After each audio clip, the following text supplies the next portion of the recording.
Okay, so I have my heating mantles. I also have the cardboard boxes to sell them in now, so I can actually start selling them. Except no, I can't, because the set is supposed to include the 5 heating mantles and a power regulator, because you can't plug this in directly in the wall; it'll burn itself out if you do that without power regulation.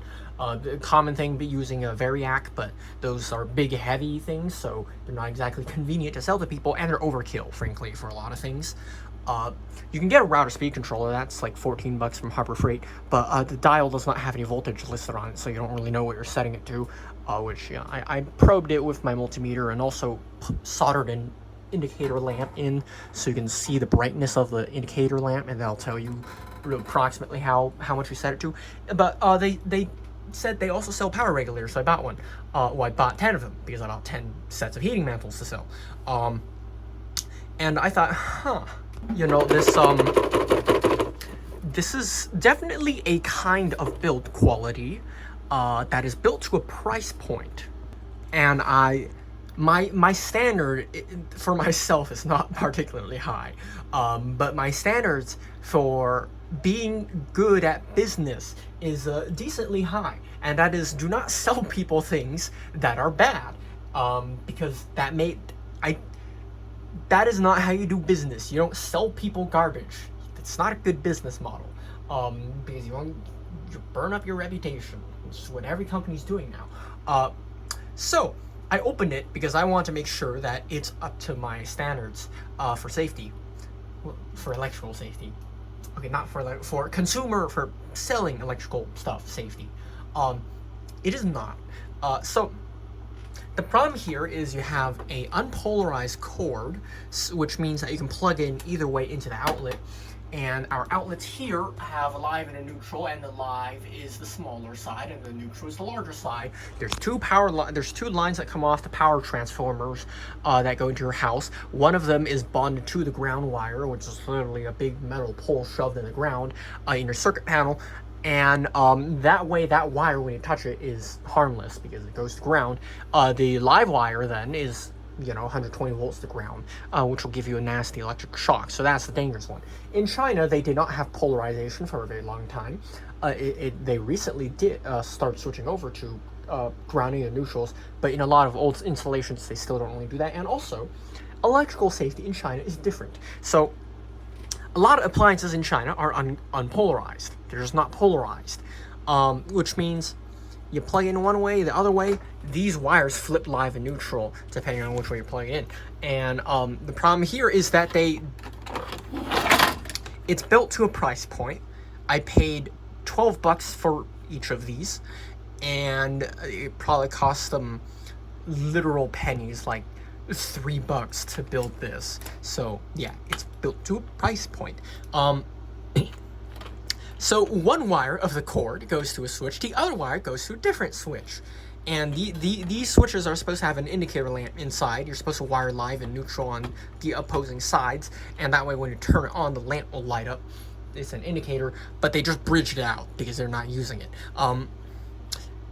And what this means is if you happen to have this switch on when this cord is plugged in a certain way, the outlet will not, it'll turn off. Like the indicator lamp will not be lit.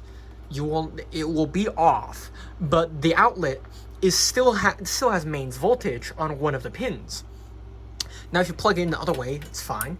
But if you plug in the other way and you accidentally, you happen to have the switches in the opposite way, well, the outlet is still going to be live, even though it cannot heat anything because the power is off. The circuit is broken, but it's broken on a neutral line, not the live line.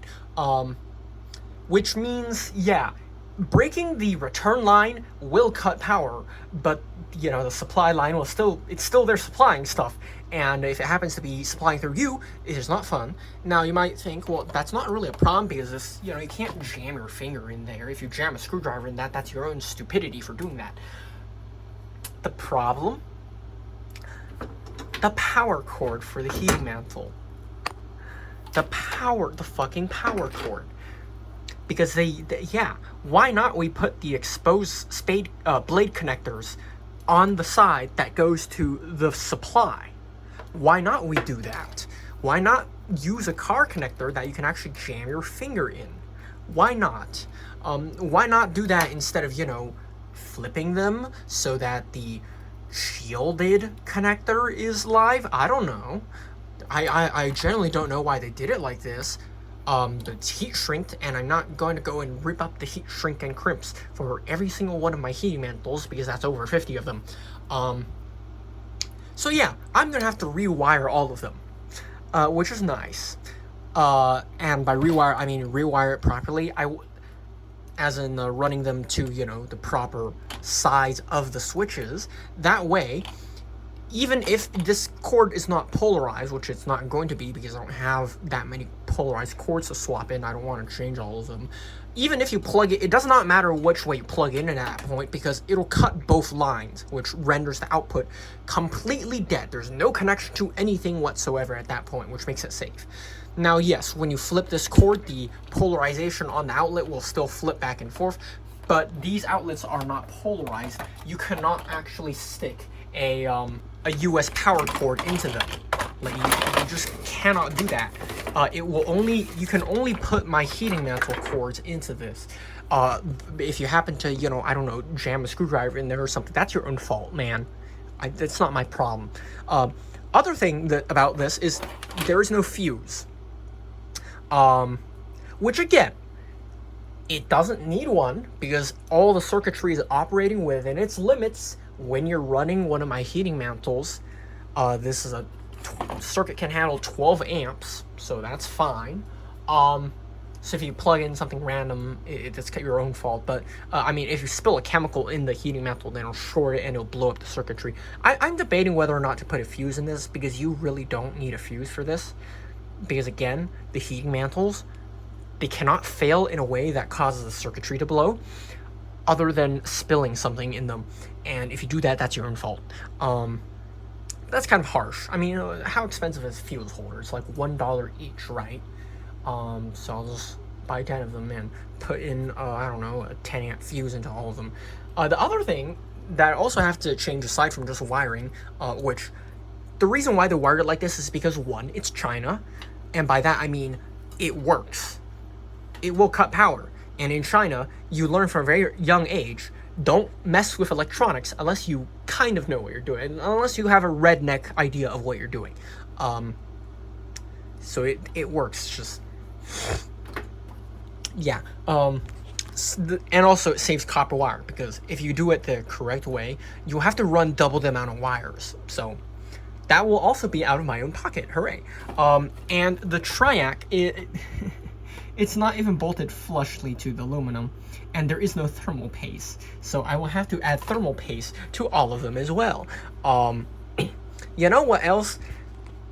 This does work on 120 volts, even though it is built for 220.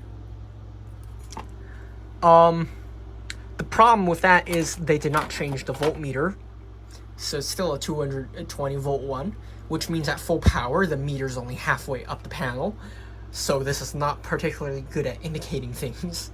I think I will just modify this, because inside there's a resistor. I'll just swap the resistor for a smaller one and just scribble out the printing on the voltmeter. And also, this potentiometer, which regulates the output, I don't know where I took the knob off because I was trying to remove this.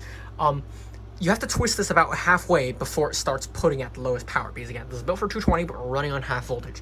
So I'll have to modify the circuitry too, so that it will run, it runs at a lower voltage, but still it will be better suited for a lower voltage. I think that just entails lowering the value of this potentiometer by about half, should do, judging by the circuitry and how it's wired. So yeah, it's gonna take a week. When I'm ready to sell like full heating mantle sets, I will make an advertisement. I have not done that yet, so just wait.